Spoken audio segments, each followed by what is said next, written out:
Hello everybody, and hope everybody's okay. So today's job is I'm just helping out a fellow who got himself into a bit of trouble hanging his own doors. So let's rehang two doors that are a little bit binding.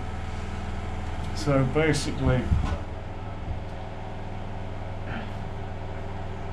I've literally just got to move that over a bit and centre drill that in.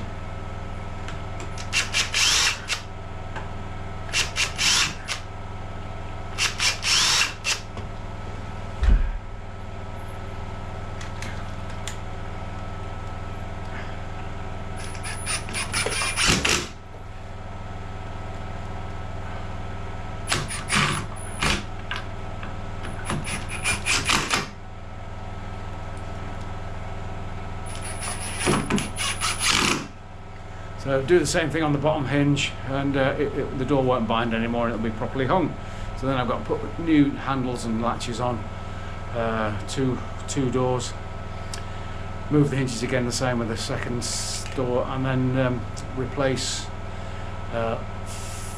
those two doors plus another two with some nice brass roller bearing hinges.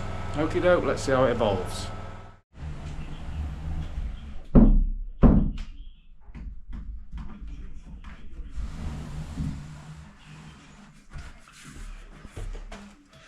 So I've got to trim the doors as well because customers just had new carpets in.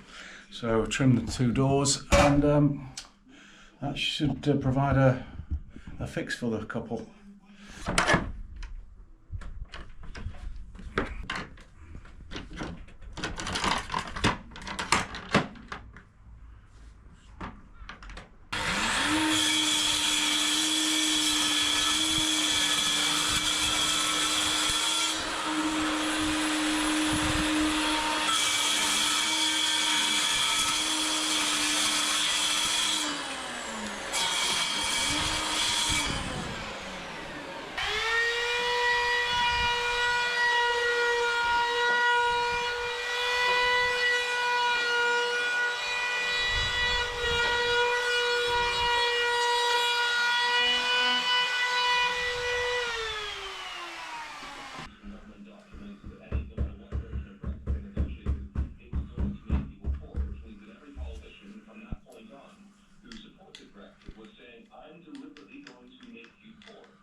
So this is my method for fitting door latches and handles. Just thought I'd show the process because people seem to be interested. So yeah, this is my way, and it's not the only way.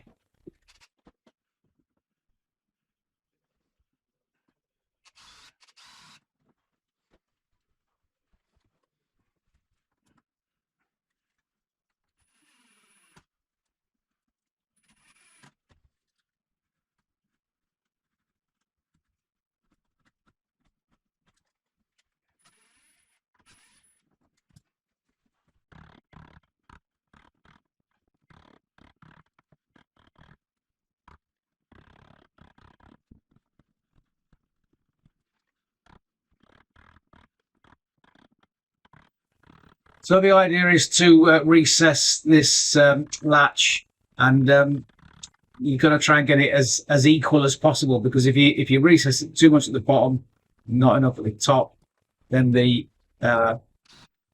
handle, when you drill the handles, it's going to be higher than it should be, and you start to get jamming of the spindle if you don't get all this all let. So it's when you drill the latch, it's got to be level, and when you mortise it, it's got to be equal.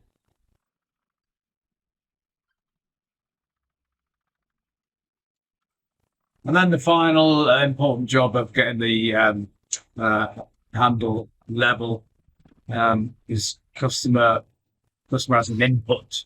In fact, they don't know about whether you've drilled the latch and all that level, but we do know the handle on back plate is not square, and we'll point it out. Hi folks, so yeah, update time. So onto the second door now, and same problem with this one. So I'm gonna have to move the hinges over to stop them binding. So this is what we do.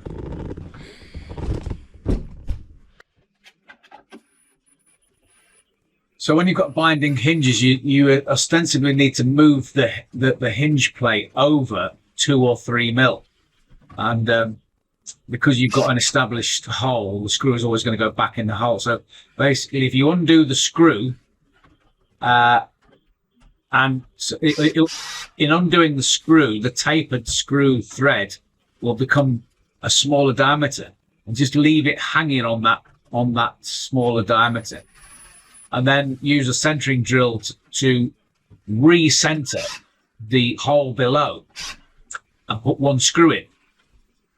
Then the hinge will be fixed, and go back to the first hole, remove the screw, the loose screw, and then recenter that one. And in that way, you can move the hinge plate over a small amount. Basically, your screw point is going to go to the fibers next to it. You know, timber is instrated in fibers. So if you can get over to the next layer, you can move a hole millimeters and still get a good bind.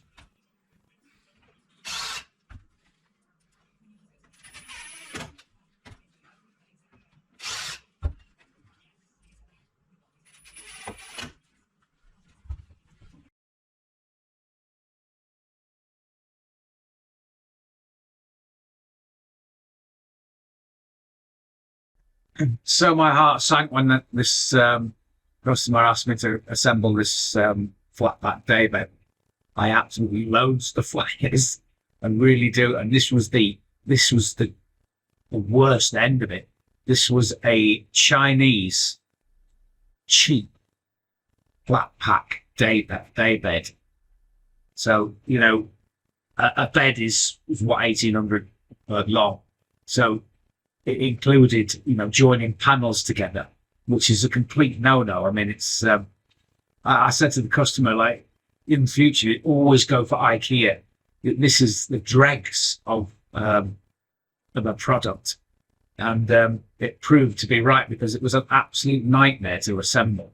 So the screws, thousands of these sort of M4 by 20 screws, and they were exactly the right length. So if you overscrewed them, they poke through the other side.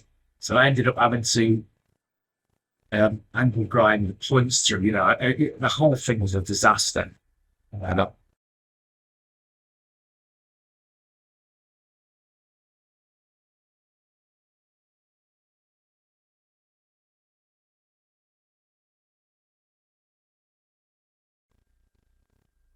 So basically, I'm joining these panels together, and the only reason that they're to be joined together is to keep the package size down. So that the strength of these are.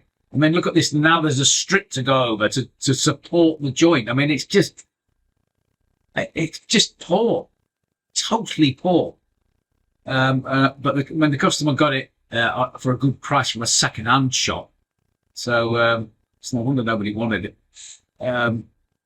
So I ended up taking about 4 hours on this, and I didn't get to another job that I was hoping to get to.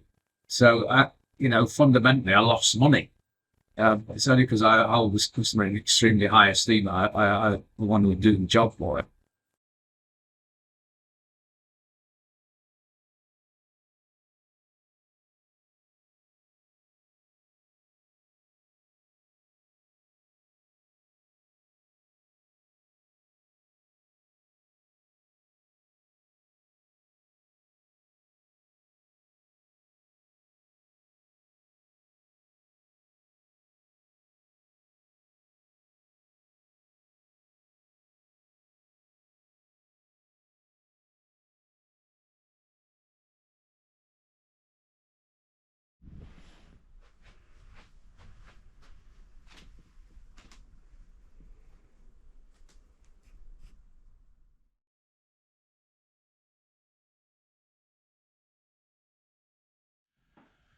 Good morning, folks. So Friday's job is to install laminate flooring for a very good customer of mine, and so I did the bathroom here 9 years ago, and so now customer wants new laminate flooring, so bathroom rated, water resistant laminate, 10mm thick, good quality stuff, and so underlay down, green felt underlay down first, and then start hacking away at cutting around all the appliances, clicking it all in, and then add in nice colour match beading afterwards. Okie doke, so back to you soon.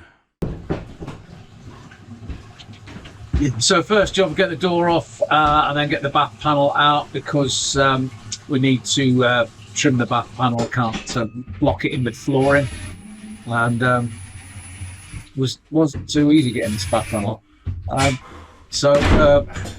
Yeah, and then we've got a blank canvas to start laying the green felt.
So laying the first board down and tongue downwards, so that we've got we can lift up the next board onto it.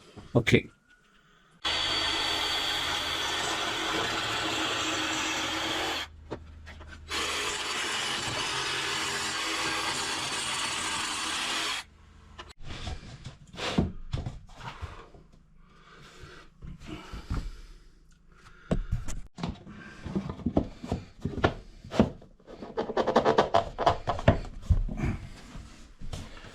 So very tricky cutting around this toilet pan. Ideally, you take the toilet out and then lay the laminate flooring, but I couldn't do that in this case. So this little sliver took me about 6 goes. So now I've got it all cut round. We need to knock it back to engage the ends. That's what I'm doing now.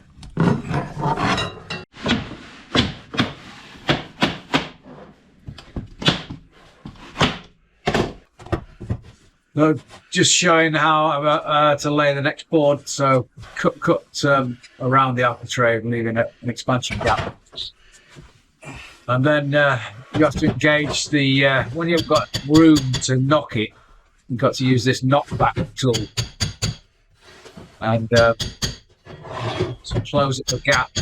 Once you've closed up the gap, the board will lay down then.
So just finishing off the transition between the new flooring and the bath panel with some brown silicone profiled in and cleaned up with industrial wipes.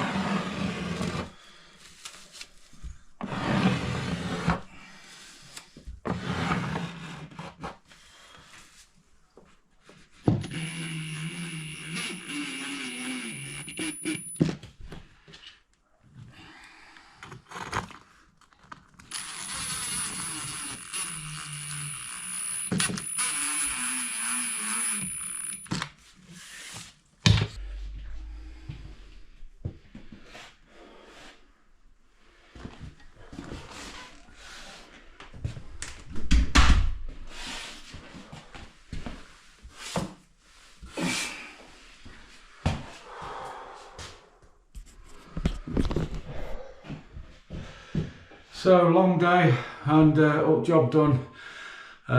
Pretty tricky cutting in around toilet, etc.